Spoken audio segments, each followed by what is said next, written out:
They said I kind of held on to the reins as much as I could while this saddle kind of turned. And then I eventually let go of the reins. The horse may have stepped on my stomach and it reared up and kicked me in the right temple. But I felt this loving energy and I heard music. It was the most beautiful music I had ever heard. It wasn't of this planet. It was not musical instruments that I've ever heard again or ever will. And then from there, I entered into this golden light. It wasn't a place as much as it was a feeling, and I felt complete love. I felt whole. I felt all knowing, all loving. It was just absolute love. So vision.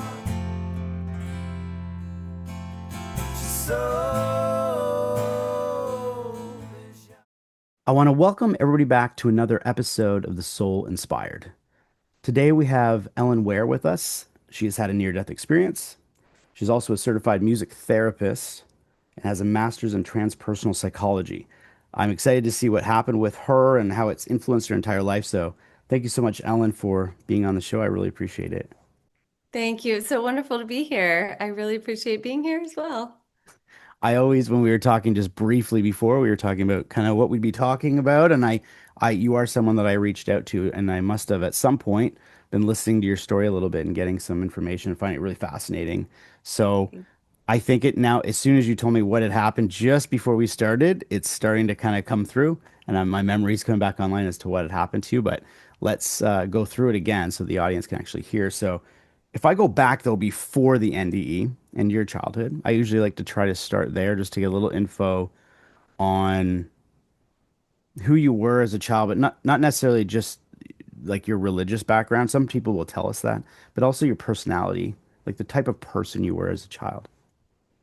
So I'm going to be a little bit of a different kind of interviewee. I don't remember my childhood from before my accident. I lost my memory prior to it. I was 12 when it happened, but from what my parents say, they say it was just like a light. I was very happy, and my mom said there was something kind of special about me as a kid. I just had this energy that people were attracted to. Very happy, normal, happy childhood. Oh wow, so your memory was wiped from the NDE, so the memory before it. Yeah, Okay.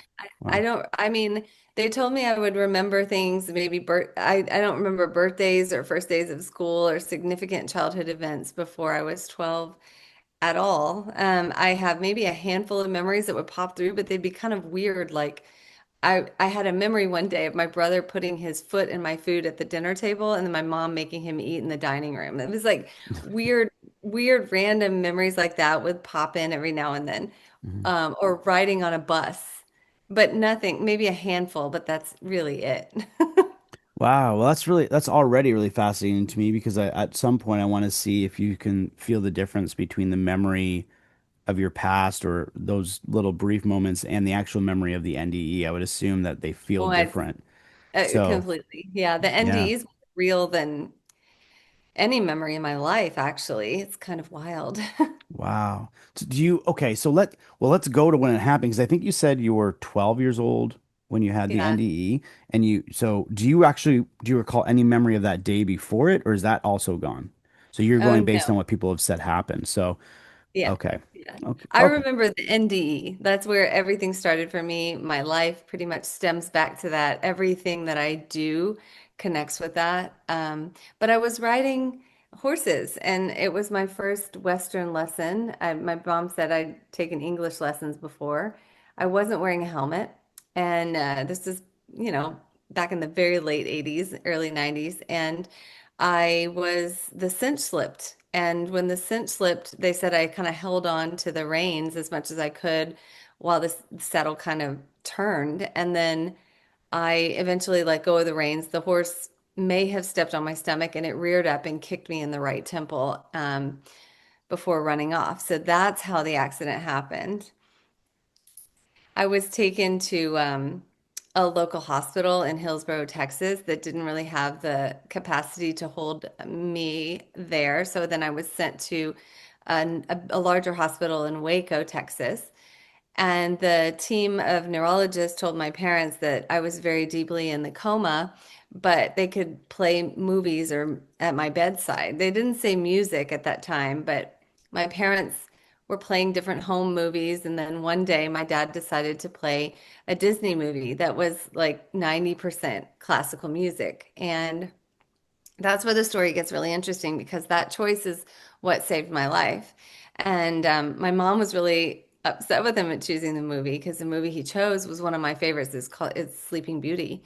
And my mom was like Hmm. upset that he did that. But she was trying to cope with having a child in the hospital. And so that's the movie that was playing, and I don't remember any of that. I don't remember the priest coming in to give me my last rites and my mom telling him that he needed to leave because her child wasn't going to die. I don't remember that either, but I remember being on a raft of sorts. It was kind of wooden, these majorly huge, like wooden trees, and there were pink clouds on each side. And I was standing in front of Jesus, and then on my left was Buddha.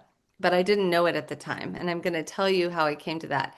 At the time, he was older. Um, he was thin. He was not the big belly Buddha you would normally see, but he had long brown robes and bare feet. And Jesus was standing in front of me in white robes. And I just felt very safe and protected. This is kind of what it looked like a little bit. This is the cover of my book. I tried to put a little bit of the images, but it was from this place on this raft that I was pulled up into other realms of light. And the first one was this bright white realm with different colored streams and trees, but there were no energies there. But I felt this loving energy and I heard music. It was the most beautiful music I had ever heard. It wasn't of this planet, it was not musical instruments that I've ever heard again or ever will. And then from there, I entered into this golden light. Now, I think that was the main part of my experience. It wasn't a place as much as it was a feeling, and I felt complete love. I felt whole. I felt all knowing, all loving. It was just absolute love. Like I had no human body.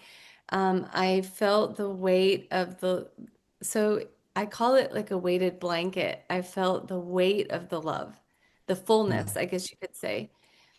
And then I became it. I became unconditional love. Nothing else mattered. I knew everything but didn't need to know anything at the same time. It was love. And you know, everything in my life takes me back to that experience, and everything that I do has to be in alignment with that. Because when I was taken back to the raft after that, I found myself back on this I found in front of Jesus, and he started communicating with me through his thoughts. And I was given the choice to either live my life or stay there. And at first, I wanted to stay. I felt like I was whole, like that was real and this was imagined or this was a construct. It's just I say that now. At the time I didn't think that way, but I wanted to stay. I wanted to stay connected to that light. And I remember being shown the trajectory of my father's life experience. I don't know why, but that's what came through. And I was told he wouldn't actualize his life in the same way if I were to stay on the other side. And I didn't have a human mind. So I don't want to say that, that influence my soul made the decision. And that's a big part of this. My soul had to choose to come back. It wasn't a conceptual thing at all. But my soul for that and a couple other reasons, I think, chose to come back. And when I chose to come back, I was given all of this knowledge, why we're here now, how most of what we think about on this planet doesn't matter, but like it's a distraction from the reality of the light that we are, how others matter, how we're lifting each other up, how we are here for purpose. There's a meaning to our life that we can co-create. All of these things just came flooding into my energetic field.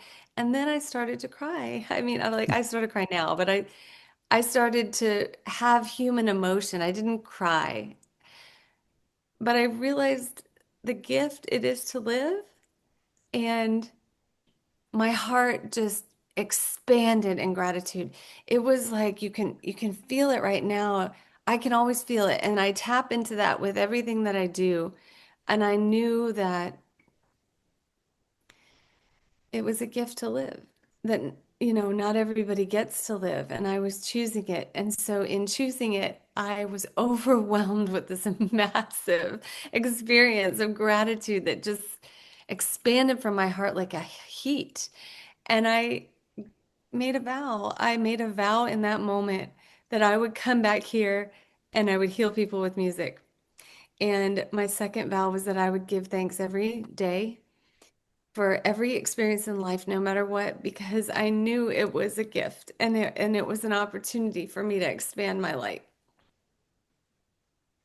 And then everything went dark, and I found myself in this place of like a womb-like void energy. It was darkness, but there was a music staff in the distance. The staff had different colored notes on it, but I couldn't hear anything at that time. And I watched the notes move in different colors on the staff as the staff was kind of coming closer to me.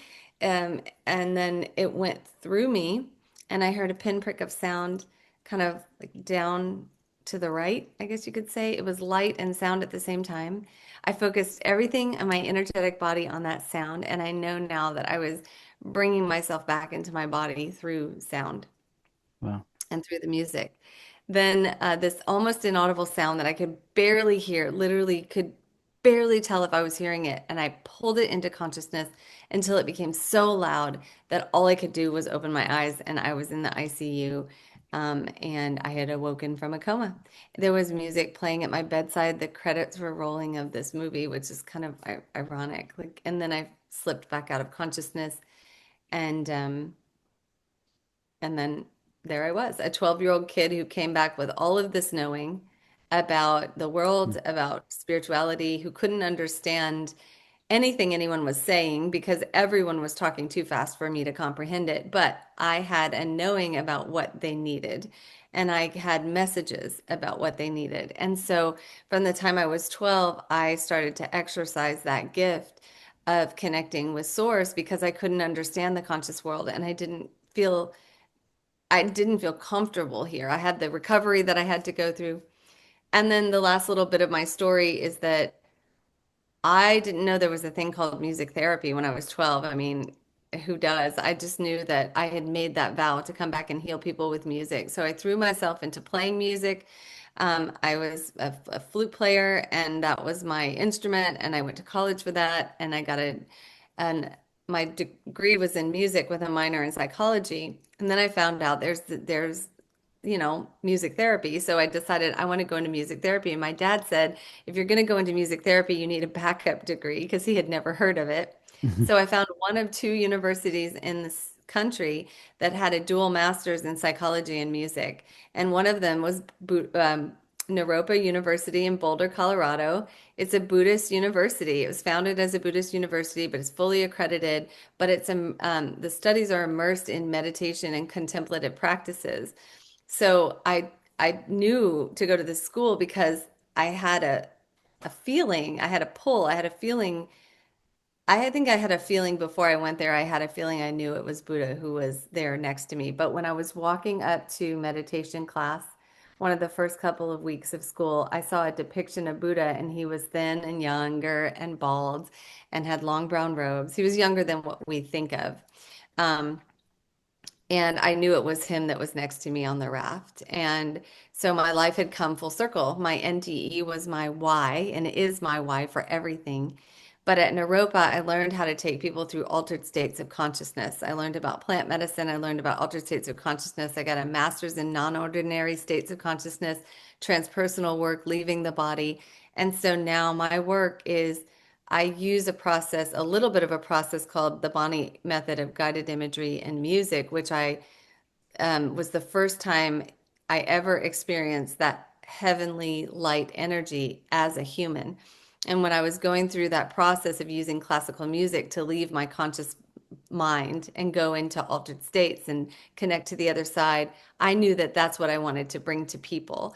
So now I use a combination of crystal singing bowls to bring in binaural beats or brainwave entrainment so that people can leave the conscious thinking and move into gamma beta states, all these alternate states of consciousness, similar to what they do at the Monroe Institute, which I was in the gifted and talented program too, which helped me to enhance my spiritual gifts. As weird as that is, I think it was a program for finding people with psychic gifts actually. And so I had been identified for that program before my head injury. So after the head injury, when I came out, I went right into stuff like that. And I started learning how to like understand patterns and code and read information without like my conscious mind. So my whole life has been a training for what I do now. And I teach people to do basically out of body experiences through music. And so that's my work, and that's what I do. It's very much rooted in spirituality. My near death experience informs everything that I do. And I'm so grateful to be here and to be able to use music as a modality for consciousness, higher consciousness. Hey, what's up, Soul Inspired family? I want to take a moment to just talk to you about IANDS, the International Association of Near Death Studies. It's an organization that's been near and dear to my heart from the very beginning, and they will be having their annual conference this August 27th to the 31st. It's just outside of Chicago at the beautiful Whealton in Oak Brook Hills, Illinois. They're going to have about 1,000 people, and they're going to be sharing stories that are very similar to that on the Soul Inspired of, near-death experiences, consciousness, spiritual awakenings, all the phenomena that goes on. It'll be in one powerful event. You're going to have voices coming up from experts, okay? And these are Dr. Raymond Moody, the one and only, Dr. Bruce Grayson, Diane Hennessy Powell, Mark Anthony, and Carolyn Mace. Now, beyond all the talks, there's going to be a healing center offering Reiki, massage, mediumship, and spiritual counseling. It's a full experience for the mind, body, and soul. So, if this is something that's interesting to you, I would go to ians.org to find out all the details for this absolutely extraordinary event where you're going to come together with like minded individuals around the near death experience. First of all, thank you for sharing all that. Thank you. I would say, out of everything, now I'm understanding why I wanted to have you on because I would consider this, I mean, the interest in spirituality and near death experiences is deep rooted in me since I was a teenager. But Yeah. music has been my forefront of my own spiritual path since I was like 11 years old. Oh, yeah. So, yeah, so probably what I heard, likely what I think is coming to me is that I wanted to speak with you because of how much this resonates. And the way I say this is when I was 11 years old, going through my own life issues in life, I picked up a guitar and I started playing guitar and I Mhm. started singing. Yeah. And I was saying very mature matter through my singing, Yeah. somebody that would write it at like 30, 40 years old. But I was only 11. And my mother would listen and go, "Wow, like this is a little serious, Joe. Like, you should do some cover songs or like do something fun. You're 11 years old, But I was doing this at a very young age, and in fact, one of the first albums and songs I ever wrote was called "Alone," and it was about just being alone and trying to like get out of that alone feeling. And it was all the way I thought it was. No, I'm not saying it's not normal, but I thought it was a natural piece for all musicians Yeah. to grab an instrument and then just start, you know, singing, just having like just words come out of nowhere that you don't know why you're even saying it. And then as I Yeah. got teaching later on in my life, I've realized not everybody has that ability. Some people have to write down their thoughts or they say, "Oh, I want to write about this, so let's maybe rhyme scheme this and we'll do this." And when I first started coaching, I was like, "What are you doing? Just play the music and just sing and just Yeah. say what comes through." And I had to realize that's not something that everyone does. So No. in a way, I see it now through talking to many NDE ears that that's a form of channeling in a sense, Yeah. It is. and that there's something going on that I never understood until just, in my now in my life at this age. So hearing everything that you've said, Mhm. and how music is spoke through you, I mean, obviously, I would assume that you believe music is something that is connected to the other side. Oh, yeah. And I've had so many visions and downloads about that too to confirm it. But I know it. I live in a knowing, you know. It's all about vibration. We're vibrational beings. If you follow the work of Dr. John Stewart Reed, you know, he studies cymatics, which is the effect of vibration on different things, water, um, different types of matter, the human body. And you may have seen, anyone would have seen these plates, these metal plates that they do where they put a vibration on the plate and it creates a geometric shape, you know. Well, that in itself is amazing. When you put it on water, you know, water creates geometric shapes in the water based on the pitch, the sound that comes through. And then, you know, obviously his really famous work where he was going to study this in the pyramids in Egypt, and he took his equipment in, but you know, the week before he had a major back injury, and so he thought he wasn't going to go, but he ended up in the king's chamber with his equipment, with these metal plates, with sound, and they started playing sound on the metal plates, but instead of making geometric shapes, it created hieroglyphics of the spinal cord.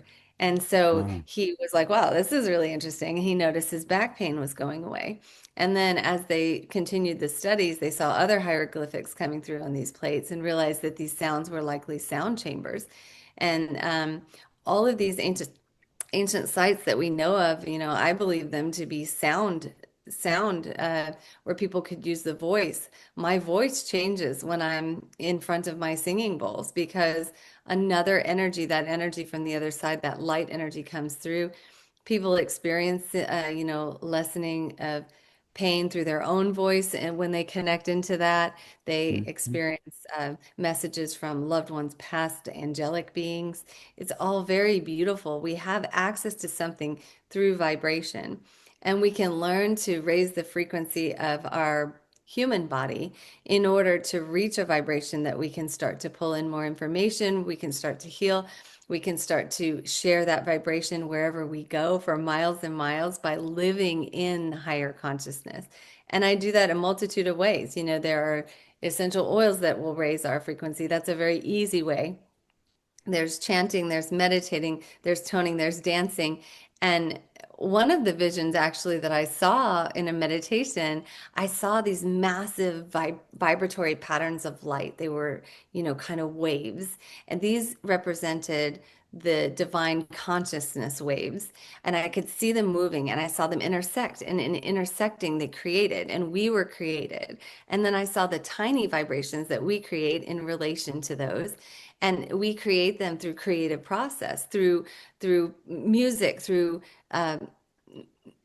cooking, through making love, through art, through every exchange, through communicating, right? We create these smaller vibrations and therefore are expanding the greater light of universal love, of God love, of divine love, of sacred love, whatever you want to call it. So I saw what we're doing and how important we are, and that through our work, through the contrast, we're creating vibrations that actually expand the light on the other side. And that's part of our work, is that we're in a very dense time, in a very dense energy. Collectively, we are Mhm. rising into a new golden age. This is very clear to me. That is why we're here. What's why we're here now. Through these experiences in our personal life, which, by the way, every client that's coming to me now, as opposed to like 5, 10 years ago, they're coming because they're in a made-for-TV movie. You know, it's stuff you can't make up that people are going through. We're going through it personally here. My my partner had a brain injury from medication and from a fall and, you know, subsequent issues for 7 months ago. And we've been having to go through it where he forgot who he was and who forgot who I was right after our sacred union ceremony, like 2 weeks after, and Wow. then left because he didn't know. And he was, and so, you know, for us to move through that and like stay in unconditional love and hold a higher frequency, you know, for me to know he will come back someday. And they told me on the other side, it's like I'm learning, I'm taking that experience, moving into my higher self, learning my own out of body techniques for myself because I do it for other people. So I had to go I had to say, I need to teach myself right now how to go and connect with my presence right away so that I can understand what's happening here. And through that, have learned new spiritual skills that I never thought that I would explore. Like astrology, cardology is like the readings I do now, like I'm honed in, like water consciousness. That's been big. The Magdalene codes, the awakening of the divine feminine, the rising of the masculine, like on this planet, both within us and externally. This is all happening for us, and people need the tools to be able to understand it. And so I think that that's why I and others like me and you are here to spread this word of how we can stay in the light amidst the chaos. I call it the magic in the mess, the light in the chaos. This is now. It's happening. It is happening. Big things are happening right now, and oh, it's going to change our whole existence and be a wonderful place if we can hold the light. I find it really interesting that you went in that direction because when I'm writing, hearing people's experiences, I write down questions. And one of Yeah. the first questions I had wrote was because you had been with Jesus and Buddha on the other side. You were in this space. Hmm. And probably one of the more emotional parts of your story or experience, I don't like to call it stories, but your experience when you were talking about it is Hmm. you were speaking about knowing that it's a gift to live, that it's actually a gift for us to be here. And that's really important because, I mean, first of all, I talk to a lot of people for a living now that have died and come back, and a lot of them say about how beautiful it is on the other side. And I Yeah. never want to give the impression to people that they shouldn't be here, that Yeah. we're supposed to be over there because we're here for a reason. Right. And but I Yeah. will say, if I kind of try to take both sides of things, and I look at the world right now and I go, wow, like, you know, Yeah. I guess in order to see light, we need to see dark. And, we don't want to go too dark because we don't want to get into any space where it's Hmm. non-fixable, if you will. Right. And so but I think it's a place right now where we're all thinking, what are we doing? What is going on? And are you saying then that because we are lifting up to this higher frequency, we are moving into this new space Yeah. or new age, that in order to do that, we have to feel some dense moments in order to get to Yeah. that place? Oh my gosh, that's the whole point of being here. I mean, think about it. We can't change what we don't know, and I think the veil has been lifted. And people say that and they say, "Well, what does it really mean?" Well, it means that we're not blind anymore to what's happening in the world. It's getting so weird, right? That we have to acknowledge that something is happening, right? This is a world we never thought that we would know. The whole ancient civilizations communicating with us now by finally coming to light. We're understanding what's underneath them. We're understanding through recent developments that, there's a huge network underneath the pyramids. The stuff that's happening in the Grand Canyon, the acknowledgement of the fringe belief that extraterrestrials existed. We've all known that we're not the only ones. I've known it, but for it to be acknowledged and then now widespread knowledge that we're not alone. These things, 20 years ago would have felt like impossible, like an X-Files episode, right? But this stuff is real. And we have to say, okay, well, this is real. Something's happening. We're being made aware of it for a reason. And, we must see the contrast in order to choose the light. That's Mm. really a big part of it. And there's a faith and trust that needs to happen as well, that it's all coming to light for us so that we understand. And, we can get caught up in the fear, but it's about choosing love over fear. And how do you use your knowledge and what you're learning in order to share love with the planet, in order to express love and to hold that love within your own experience is the first place to start. How do you bring love? How do you hold unconditional love? How do you support those who need it? How do we connect? It's all, it's wild. Like it's stuff that we never expected to be, Oh, but 100, it's Yeah, it is here, and you're absolutely right. You just said a whole bunch of things that I'm always, even in the show, I'm sometimes afraid to bring up so people don't Oh think yeah, I've gone yeah, completely off the rails. But yeah, I mean these yeah. brief moments of showing these pyramids with all this stuff underneath, all of a sudden that news kind of just disappears again. Oh, We it's get like, oh, well, there it yeah, is. we're Okay. like, oh, okay, we're just supposed to accept that, and we just kind of move on now. Okay, Yeah, well, yeah, the more and more we get these things, or we have whistleblowers coming out about, you know, yeah, interdimensional or extraterrestrial, whatever we want to call it, these things, and then all of a sudden it's out of the news again. But these are yeah, little blips that are being thrown at the general population so yeah. that we can go, okay, something that I mean, our speculation is out there, and then you look at just the powers that be, and all these things kind of just I know.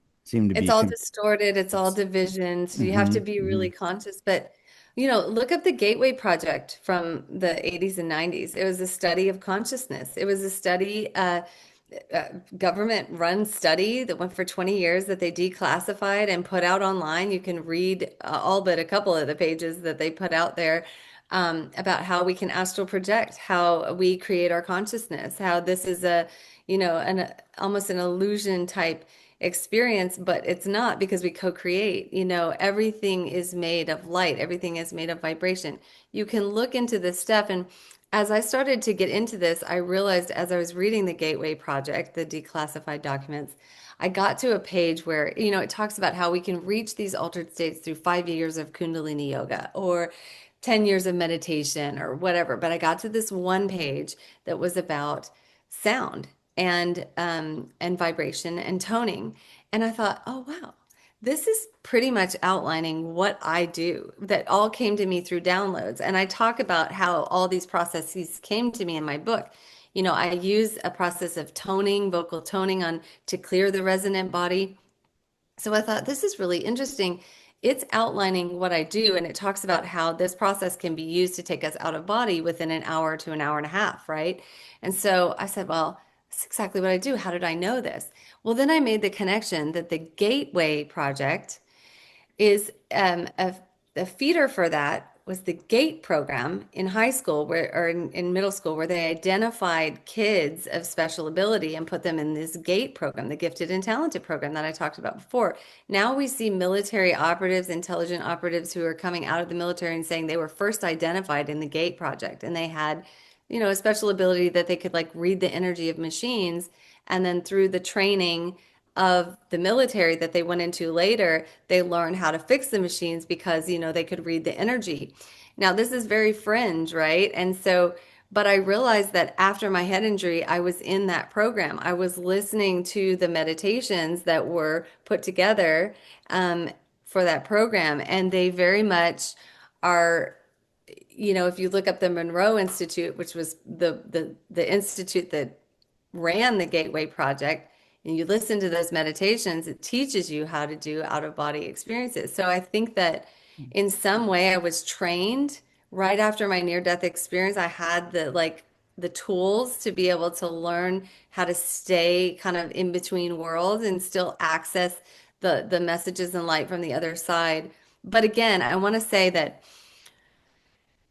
you are the highest guru. Everyone who's watching this is the highest knowing for themselves. You have that God energy within you. You can access it if you have the tools and the techniques to do so. I use music, other people use other things. Using me or someone else as a way to get there is not necessary. You can access that on your own. And I really want to empower the audience to know that I am very lucky to have had these experiences, my near death. I mean, I've gone through a lot of contrast. I've gone through a lot of grief, a lot of loss in order to transmute different experiences in my life back into light. I lived through Lyme disease. I had to recover from the head injury. I went through a very messy divorce. All of these things were an opportunity for me to alchemize the darkness into light.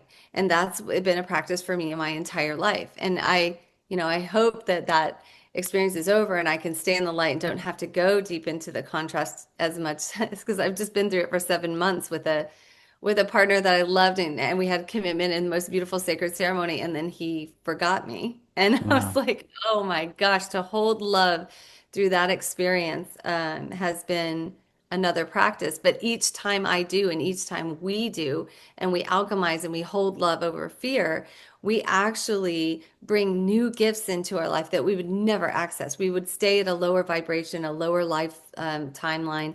But the more we stay in love, the more we lift into this. So I just want everyone to know that I am gifted to be able to channel and to hold that container for people, but it's for each person to be able to do that on their own. The goal is like you to connect with your higher self, get your messages for yourself. That we all have that. Everyone has that. And I think that's why Jesus came through to me too, because he was our greatest teacher in this age that we know of that taught us the power of the I am. The I am is how we can access our higher self. And then Buddha gave us ways that we can do it through meditation, through quiet, through stillness, through breath, through presence, through the middle way, Yeah. through not living in extremes. It's Yeah. beautiful to see where you've come and how you got the work that you're doing now with the music and everything and helping people. It's amazing to hear that you're doing that. One of the things that was coming to me is that this happened at 12. Like this happened at 12 years old. And I'm curious when you came out of that, your adolescence from, 12, 13 all the way to your 20s. Well, first of all, were the memories that you had of the NDE, did they start to fade or did they stay intact? And did it affect your adolescence? Like did it put you in this different state? Because I'm imagining that you wouldn't have had a fear of death the same way that a Oh lot of no, kids would, right? death.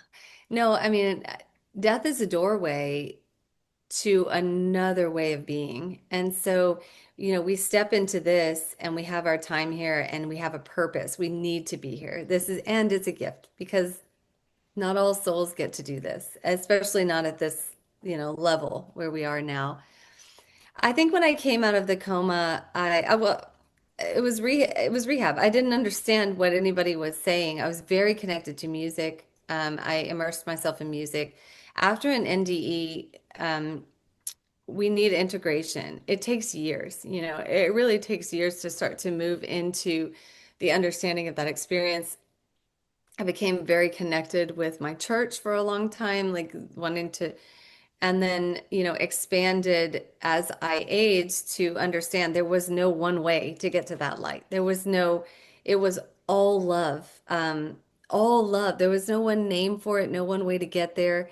And so I hold the belief and beauty of all religious and spiritual practices that lead us to light, right? So that there's no judgment. So I moved into understanding different types of spirituality and, holding my vision and recognizing the teachers that were with me. And I just started, I couldn't share my near-death experience right away because people didn't understand it. And I learned to keep it quiet. So in my early years, I only talked to very close friends and confidants about it because I Mhm. didn't want anyone to take away that experience because it was the greatest, most real experience I've ever had.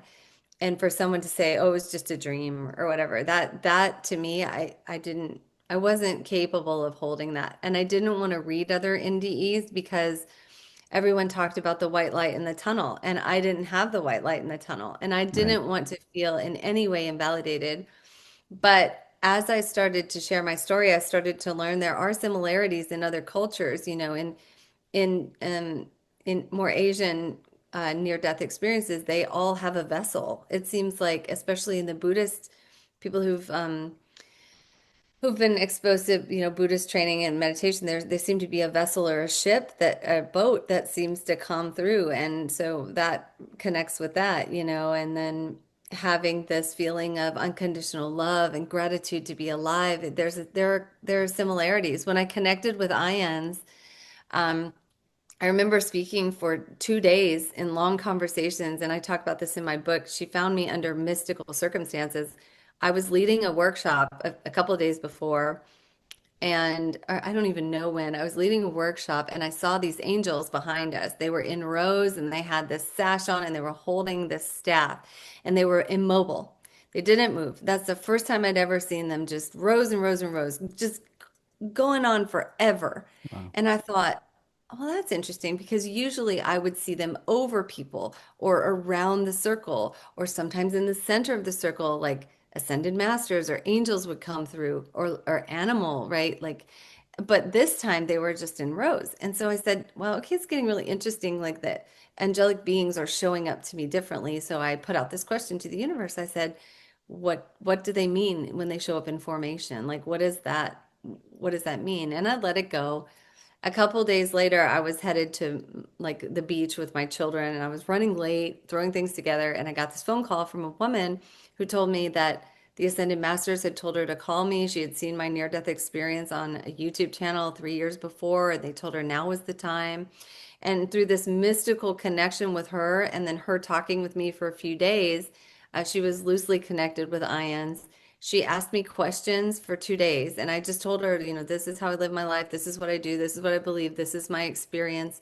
Um, and she said, "You're living in the way the masters are teaching us to live. You're living." And I had some. We all have similarities. Near-death Mhm. experiencers, IAND studies that, right? Like the similarities between us.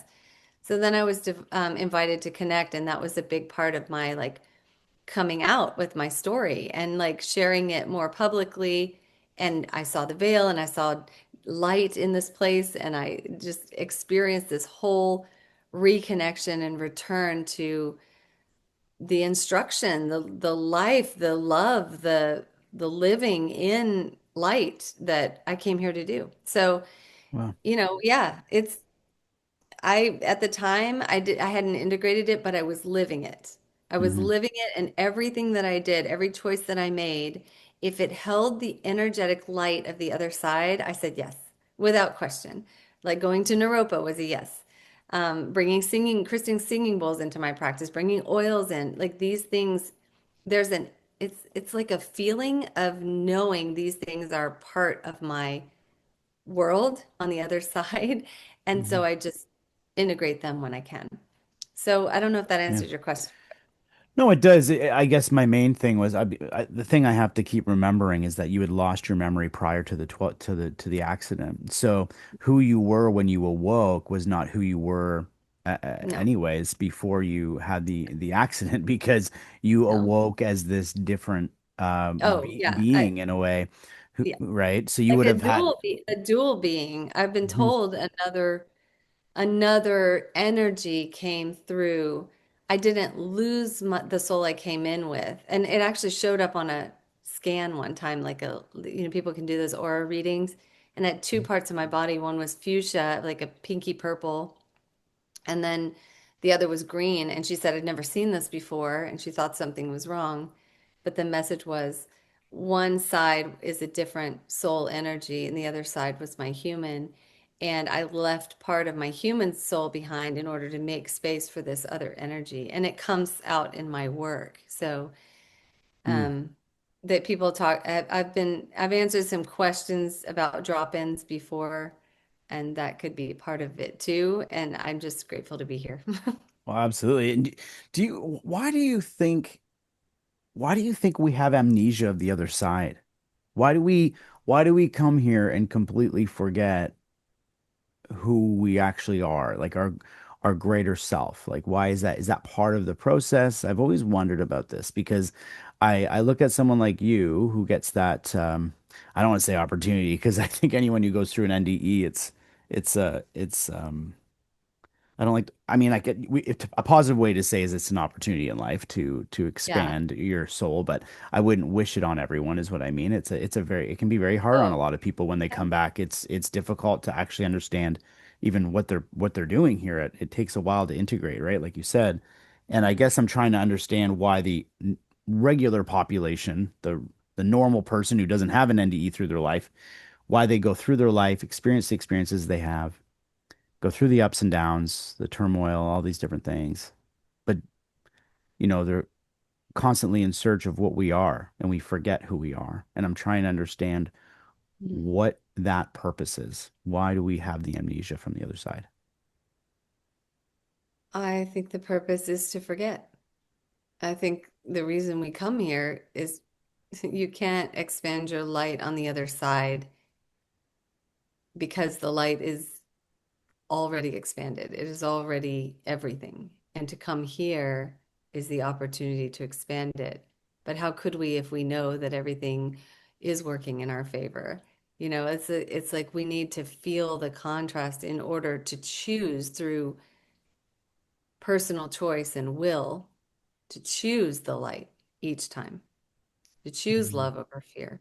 That's the practice. We would choose love over fear all the time if there were no contrast because we Hmm. know. Hmm. So, for those of us who have come back, or those of us who have had spiritually transformative experiences, which can be as equally as powerful as NDEs, we are here to keep people on the path of light, to keep people in love. And that is why some of us have this experience and can share that message, can say, hey, we stay in the light, keep choosing love, keep choosing love. It's going to get hard, but choose love over fear, choose connection over division, choose unity, choose faith, hold the hope, know that everything's working in your favor, that everything in the universe is working for us, even in times like these when it is confusing and everything is even harder to have faith. Hmm. I love that. Thank you for answering it that way. I really wanted to dig into that question with you, especially because Yeah. of your experience, because you had human amnesia, Yeah. right? You forgot. See, a Yeah. lot of us don't know what it feels like to forget a part of who even our physical is. Like a lot of us don't understand that. So I'm looking at you and going, you can kind of Yeah. relate in a different Oh, that's sense. cool. Hmm. Oh my God, that's so cool. That's such a cool connection. Yeah. So if I think about it like that, I made a choice early in my rebirth, I guess, after my near-death experience that, well, I came back just grateful. I was so grateful to be here that I never grieved the loss of my memory until I was in grad school at Naropa. And I did have to go through that. Because I remember sitting in class and it was set up in a circle and we did warrior exams. We didn't do like regular tests at Naropa. It's warrior exams where you're tested on how you can hold space for another human being with these questions that come through in the psychology realm or the spiritual realm. And I remember one day we were going through kind of preparation for the warrior exam, and the teacher was Dr. Dewey Freeman was asking everyone about memories in their childhood, and I would say, well, I don't have memories from my childhood, so I kind of sit out most of the experiences. I'd just witness and be empathic and whatever. But he came up to me and he said, did you ever grieve? Like, did you ever grieve the loss of your memories? And I sat there like, no, I didn't. I was grateful. And, but he pushed me to allow myself to grieve the loss of that memory. And I think that was a huge release for me because I'd never allowed myself to. If that was a bit of like coping mechanism of a 12-year-old kid who was like, you know, I felt special and grateful to be alive and so thankful for my near death experience. But then I never grieved that I didn't remember. Like I didn't remember my birthday parties or first days of school or brothers or family members. I didn't know who they were. And so I kind of pushed through that, like, no, I'm just lucky to be here. Hmm. But, and when we think about the human experience, it's sad that we don't get to remember that light on the other side. I'm so lucky that I got to experience it and then I get to bring it to people as much as I can in my human self, because I'm still human. But that's a huge point, and I'm really thankful. No one's ever brought that up to me before, but it was a huge part of the paradox of this life that we hold. We are in paradox all the time. We Hmm. can allow two things to be true. We can grieve the fact that we don't get to experience the light and that we have to be in the dense energy, but we can also be grateful for the fact that we're the ones that were chosen to be here right now to lift this world into a new consciousness, to Hmm. bring the world with us to the light, to create heaven on earth. And believe it or not, that's where we're going. That's where we're going. Hmm. Wow. Yeah, no, I just as someone who likely feels like my entire life I am grieving the forgetfulness of what we are. And Yeah. I think many people listening and a lot of audience or even just people in general, we're working through this life to try to have memory of that. And so in a sense, it would be like our soul's journey or our spiritual awakening, we can call it, would be the same as, say, little memories of your past coming online. It would be it's an Yeah. exciting feeling to have those memories. So we're looking for that. But it also tells me that if someone like you can have your memories wiped before 12, we shouldn't just sit and question, well, why don't I remember before I was born? Yeah. Right? Yeah. There you Because go. look how Mhm. easily that happened with just your human life. Yeah. So, it really kind of just shed some light for me to say, oh, I see. I mean, I've had my own spiritual experiences that have definitely given me an insight that there's more going on than this. Not an There's a NDE, but strong, some other things. it's a strong message coming through that I want to share that relates to this and the dense energy that we're living in.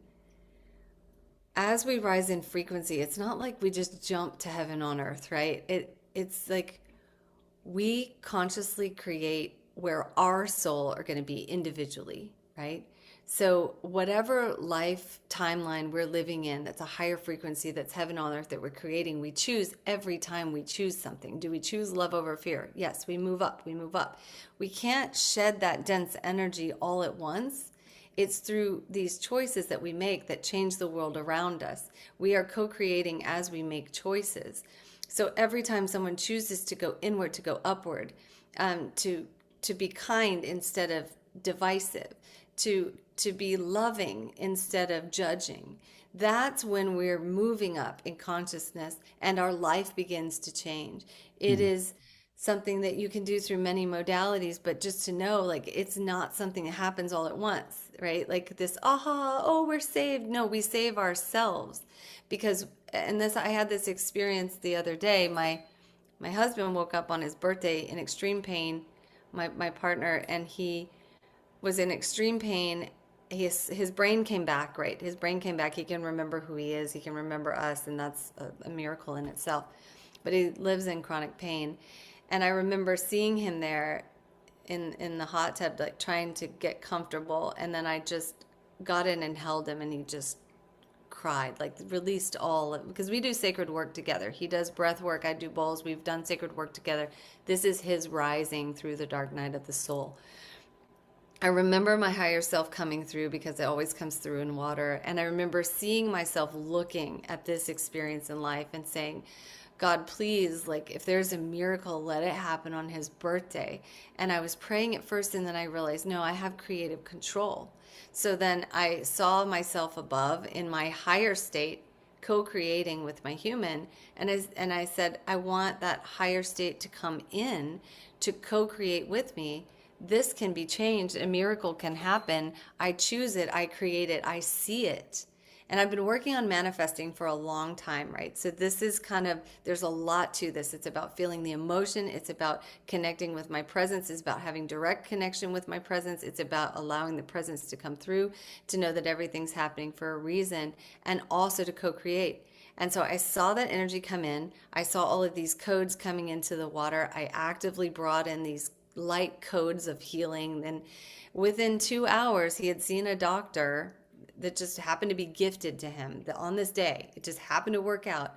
Saw this doctor who did a procedure with his head that the concussion had moved some bones around or whatever, did this like procedure with his head to realign it using these balloons. It's like facial cranio, whatever.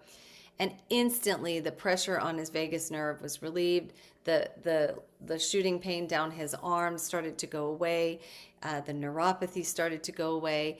And he was like a man who couldn't even walk into the doctor's appointment had a miracle within 2 hours after that. So I'm saying it doesn't always happen that quickly, but the more you practice connecting with your presence, the more you choose love, the more you take those negative thoughts out of your mind and replace them with positive thoughts, the more you raise your frequency so that you can pull in things like that. And many who I work with in my community are noticing that these experiences of contrast are happening alongside a miracle, step by step, to remind us, hey, we're still moving forward, right? Mm. Here's the good in it. If you start to focus on that, then you're acknowledging your co-creation. You're acknowledging the signs when you see 1111 or 222 or 444. You're not just acknowledging, you're starting to practice co-creation, because it's not just like, oh, hey, God's watching out for me. There's an angel here. It's 222. No, I'm co-creating through the God that is within me, and my sign is this, or that bird that landed that's looking at me in the window or tapping on the window, or that dream that I had last night. These are all trying to awaken you to your power. You can do this. Mm. And so, that's another big thing I wanted to say. These frequency steps, they don't just, we had a long way to go from the old earth to the new earth. And we are in the birth canal right now of a new earth. And so keep watching the signs and keep recognizing that you are part of the new earth, and your choices matter for your life stream. Wow. Beautifully said. And Thank you. to say you are part of the new earth, I think a lot of people really in times like this. I was just walking with my fiance the other day, and we were talking about, okay, if we're moving into this new earth, what is going on around us right now? Because we're Yeah. seeing so much chaos, and we're like, okay, are we focusing wrong? We were trying to talk through this, and I think our conclusion was that, again, it's the and she's also 2 weeks from giving birth. So I said, well, think about what it feels like to have a Mm. child. It's not an easy process. There's a lot of Yeah. difficulty attached to it, but then it's this beautiful emergence, right? And I was like, we're probably in the thick of it right now, and we're trying to stay in a very positive state as we move into this new state of beingness. But it's really difficult at times because you just want to just tap out. You're just like, I can't keep doing this, but you can't. You got to Hmm. keep That's you the know, practice. yeah, Yeah. so that's part of what you do. And you're using music healing. I was gonna ask you because your book is called Waking Up in Heaven, Yeah. and is this around any of the work that you do? Like, I'm wondering how people Yeah. find the stuff that you're doing and the Oh. work that you're doing. Well, the book outlines many of the different elements of the work that I have channeled. So I channel this process that I do. And then my partner and I lead larger groups across the country and across the world, where we'll go and do breath work in bowls. And it's, if there's an audience, we'll go. And we will be at IANDS again this year. We've been invited back to do that. I've been bringing my work there for several years, and so it's immersive. It's beautiful. We were in Salt Lake City, so we will be in Chicago in August. I think we'll be in Tulum, bringing this work there. We were in Phoenix last year, so we're all over the country, all over the world. I have a 15-minute of light download every Wednesday on Facebook, and you can find information on my website at wellnessmusictherapy.com. It's a donation-based group, so anyone can come. So I do have private sessions as well. I do readings that are an hour, but I also do these in-depth sessions where you leave your body through music. That's both online and in person. You connect to the other side, you get messages. Many people see that as a vortex between the work that Neil and I do together and the private work that I do. That's a vortex to step into a new life, right? So that's when people come, when things are getting too heavy, they're getting too hard, they want to step into a new life existence. That's what we do. My book outlines many elements of my practice. I teach, I train on this. I have a bowls class coming up tomorrow, actually. People who want to learn how to play the bowls, but I have another class on August 8th and then September 28th. So those are all online. If people want to learn, you can reach out to me. I'm on Instagram at Wellness Music Therapy. You can hear a little bit of my story on the movie Beyond the Grave that won the Best Paranormal Film of the Year at the Cannes Film Festival in 2023. It's everywhere. On Amazon is a good place to get it, but remember, it's a documentary, so it's one of the newer releases. It's not that old movie that was kind of like a scary movie called the same thing, but this Right. is Beyond the Grave. Um, and then I do coaching for professionals like who want to have like supervision, stuff like that occasionally. And I take people on as a mentor, but I only do two at a time. So I have one spot to mentor people who are wanting to do this work as well. So I kind of do as much as I possibly can. We're also doing retreats now. We do many retreats, and we're planning two retreats in February and April of next year. Hopefully, giving Neil time to recover. Hmm. He's into the body, like fitness, breath work, meditation. He is a shaman, and we have a shamanic initiation. Actually, if anyone's interested in learning about the elements in the earth and the plant medicine type of energy and like connecting deeper to your soul work, we have something at our home in Carlsbad on July 12th and 13th, a 2 day kind of mini retreat where we are bringing our work and then from the shamanic tradition of a tribe in Peru that we've been initiated into that we can teach people about as well. So Wow. we have things coming up. That's all on the website, and I'm here. Yeah, That's I beautiful. love talking. I love it when people send me emails. I don't always get back right away, but if you send me an email through, my website, I will respond. And I have an email list. I got all that stuff too.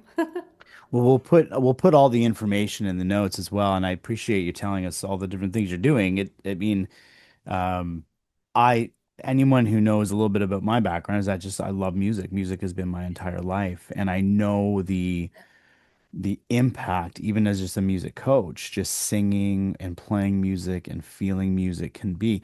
In fact, I do a lot of chanting with quite a few of my students who are into that side of things, and I was Good, never into good, chanting until they would introduce it, right? They wanted to do this chanting, so good. I would be chanting, and it was one of the first times where I had a few moments where I'm in the chant, and as the person who's actually performing the chant, it's a very different experience from the person actually receiving it and kind of just taking part, because the Yeah, person, because I'm playing the guitar and I'm in this place, and there's this place I have to get to where I literally don't fall asleep from my own meditative state or go into some kind of different place. I have to stay somewhat conscious in the work that I'm doing, yeah, yet at the yeah. same, so there's this balance, and I'm sure you can attest to this or Oh understand yeah, this.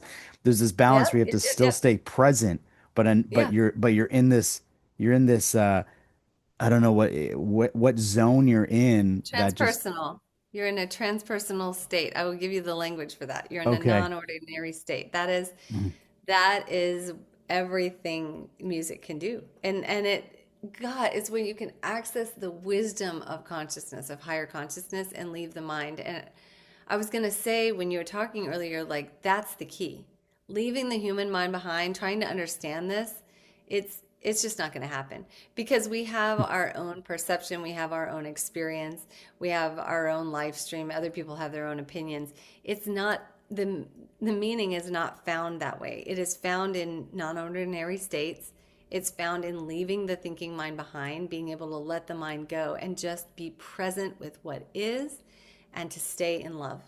And that is, if we could get everyone to connect that higher love on a regular basis, whatever it looks like for them, through music, through movement, through sound, through smell, through Mm. touch, through creative process, that will rise this planet faster than anything else. Wow. Meditating, even, yeah.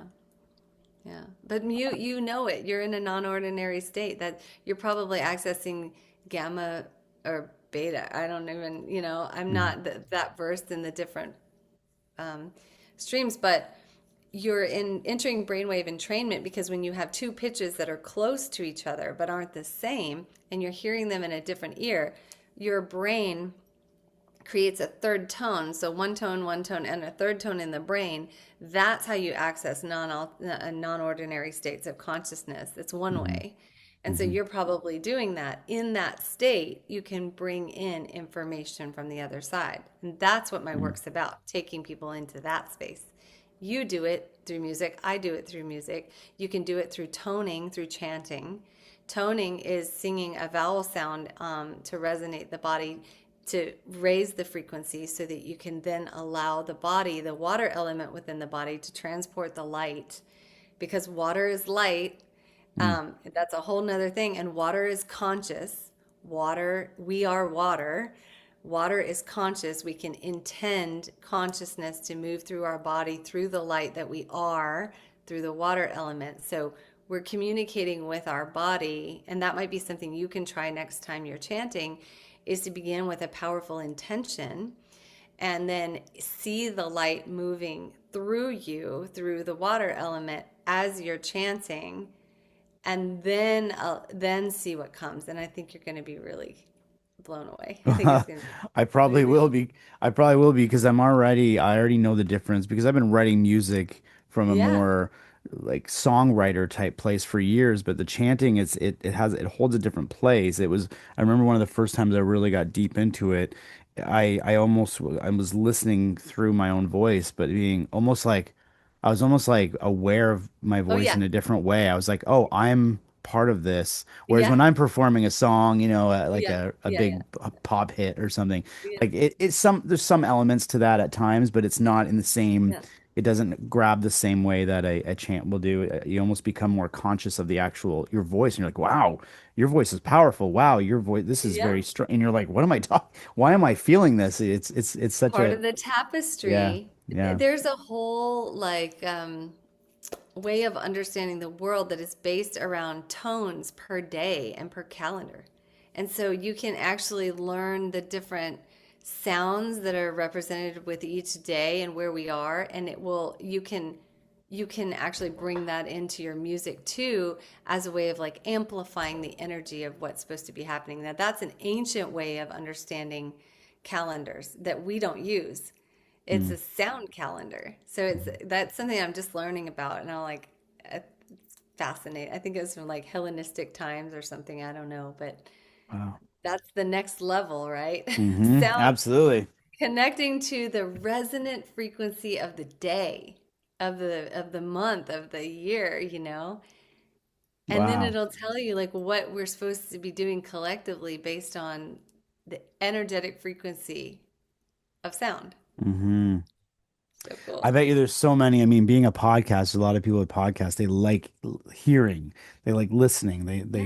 they resonate with sound. So I'm sure there's a lot of audience members who are really curious about this. So I would encourage anybody to check out the work that you've done, to look into these different ideas that we've had with music too. This has been amazing. I Yeah. always end each episode the same way.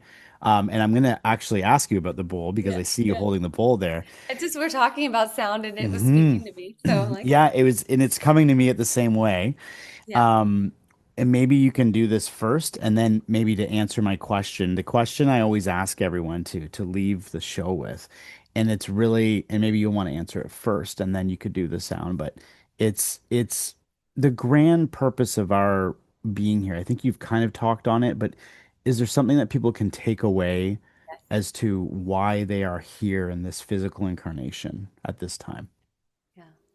I'm gonna say it through the sound, and I don't have the Oh, right ringer, so tell me if this ringer is sounds okay, and if you can hear my voice.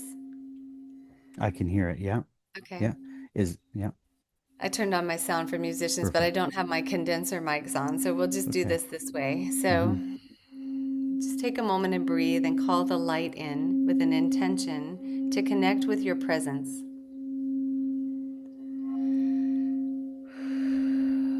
One of the opportunities in life is to use every experience that you have as an opportunity to call in your higher presence and to bring light deeper into this earth experience.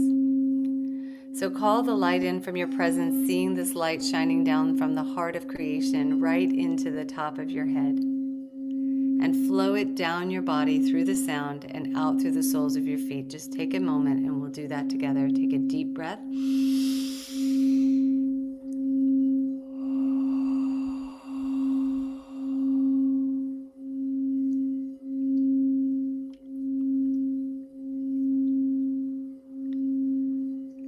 And if you will and you want to, you can sing on the sound of awe, which is the resonant tone of the heart, expanding that electromagnetic field of love within you as you pull in the love from above.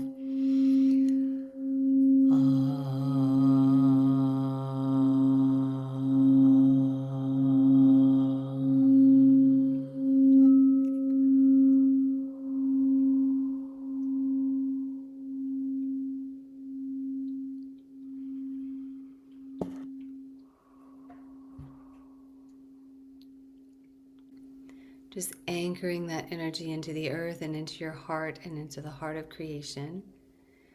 As above, so below, we bring this light and energy in and hold the vision that we are here to bring our light to this consciousness and to allow our presence to move through every experience that we have.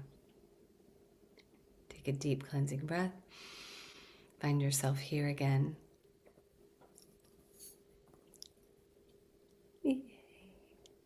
Well, I don't know about everybody else, but my I was vibrating. I was feeling it. Yep. Yeah, so that's amazing. And I've worked with some bowls before. Um, it's funny, it's interesting. Again, being the person or the I don't want to use the word practitioner or the musician, trying to find that balance between Mm-hmm. using the music, but then being the receiver as well. I'm sure you've been on both sides of it. Yes. Yes. And it really is something that I think people need to take. Um, we can't take music for granted. It's something that's been beautifully gifted to us, I believe, in this world. Because I think there's only so many things. I always say the same thing about art I, and visual yeah. arts and things like Yeah. that. But this has been amazing. That was really nice. Thanks for doing that and showing us kind of some of the work that you do as well. And um, I've really appreciated the conversation today. It kind of went in all different directions. And that's what I love about it. It's we were Yep. able to find out a little bit about what happened to you, but and you said that the show you were part of was called Beyond the Grave, but it was a documentary around NDEs. I wanted to Yep. make that clear. And then one other thing I wanted to make clear that I wanted to clear up before we end the show was you had said that your partner had lost the memory of who he what or who you were and around him. Now he is now coming back from that because I didn't Yes. know if he had completely flown the coop there. He had come back He from it to did. He okay. completely but he is back and I saw his, soul coming back and it's been a miraculous journey that we're writing a book about together. Actually, it's like the spiritual messages that came through this experience are like nothing I've ever experienced consciously. Even after my NDE, it's just happening so fast. All of these Mm, miracles are just happening so fast and I want to share with the world what it's like because for me it was a practice of going up to my presence and then also to hold unconditional love through uncertainty and chaos because I mm, didn't know him. He wasn't the man that I knew. He wasn't the man that I stood in front of, but he was I knew he was and he it was still him in his body, but he couldn't access, basically, let's just say, because of the injury, he couldn't access gratitude, love, or joy. He could only access anger. He couldn't even access mm, sadness because that's the way a brain injury works, right? So the first bit of recovery, he had to, I remember when he accessed sadness and I was like, okay, he's coming back. He's coming mm. back into his mind. And it's been 7 months now. And then there's still stuff in the physical body and back and neck that he needs to heal. But it has been a very long journey of practicing unconditional love and connection to source for both of us. Wow. And he has come through in the most beautiful way and he said yesterday it was like he was living in his shadow because the brain took away all filters. It took away all, so he had to heal his shadow through this experience and stay connected to the light. And so we Mm. we did that together, and we do sacred partnership work together. So obviously, it makes total sense. It's preparing us to work on a greater level together, and Mm. it's been the hardest thing I've ever done. It's been the hardest thing he's ever been through. Yeah. Yeah, I found that a very fascinating part of your story experience because it's like and it's essentially what we're all trying to do. We're in a grand scheme, we're all trying to find that light. We're all trying to get Yeah. closer, and here he's Yeah. going through it from a physical standpoint. So, and that'll be, I'm sure, for any of the books you write or any of this stuff, is that on the wellnessmusictherapy.com or is that a different Oh site? yeah, and on Amazon, wellnessmusictherapy.com has info. The end of every chapter of this book actually has practices that the reader can do at home to stay more connected to their presence. Like this is a sacred flame healing. There's a gratitude letter. There is reflecting on the people in your spiritual journey to recognize the signs, like all of Mm, these things. Exploring breath work, mm, that's a big part of this work that we do. And so reflecting on your life and seeing it's part of a sacred path that you've been on that you might not have realized unless you look back through the lens of the light, through the lens um, of recognizing that everything was happening for you. Once you do that, the later chapters are about manifesting and Wow. co-creating. And that's what I've been working with in depth. And that's what the next book is about. It's about how like I went to the other side to try to redirect, to try and share what I'm learning in this lifetime for all the other versions of me, connect with source, connect with the higher version of me, to bring that information back and to also shift um, shift and manifest and create what I wanted to. And the miracles happened the next day. Like once I got really into this, things started Mm. happening. Yeah. Wow. Well, I want to thank you so much, Ellen, for coming on. This has been a really good conversation. Yeah, it's been great. I hope that I'm sure I don't need to hope. I'm pretty sure that the audience will take a lot from it. There was a lot very, very deep, and we got yeah, it's just amazing. I really loved it, and I always turn to the audience at the end of each show and just say, please continue to like, share, and subscribe to the Soul Inspired. These type of conversations, I think, are a key. We talked a lot about today going through the changes that are coming, and I think these conversations are a big piece of it. I think podcasts like this and having guests like Ellen and just people being able to come on and talk about who we are at a higher self, in our higher self, and who we are may trigger memories for other people. So I think they're really Definitely. important. So Yeah. Yeah. I Me too. appreciate Me that. too. Absolutely. This is so important. So it's really thanks everyone for being here and sharing the space with us. So vision, so